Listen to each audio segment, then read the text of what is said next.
Michigan, it was less about the wind and more about the water when it came to storm damage here in Kent County. The rain driving Buck Creek over its banks and flooding streets in a Wyoming neighborhood. 24-hour News 8's Joe LaFurgey shows us. Now, this is what it looks like along the 5700 block of Crippen Southwest. About the noon hour, the good news is the water continues to recede. But for residents living along here, last night was another here we go again moment. You feel like you got a target on your back some days? It feels like it. Yeah, a big bullseye. Last night, it was the rain. Last July, it was a tornado that uprooted trees in Ideal Park and then skipped across the street to Jim English's garage.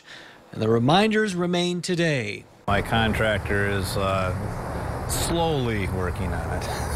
English bought the house in 1998, and it wasn't long before he realized that seemingly harmless creek on the other side of the park across the street tends to go over its banks when we get a deluge of rain, like last night. Pretty big storm, a lot of rain, a lot of continuous rain. I knew it was going to be bad this morning.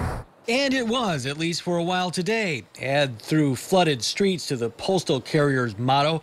These wild turkeys had a better idea. It's awfully low right in here. It's 660 some odd feet above sea level right here, which is quite low.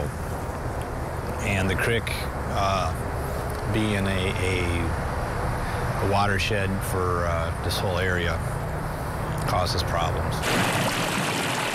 English says it's cost him over the years. He runs an extra sump pump when it rains heavy to keep his basement from flooding. And he says the cost of flood insurance required since the property falls into a federally designated floodplain cost about $200 annually. When he bought the place, it's quadrupled over the years.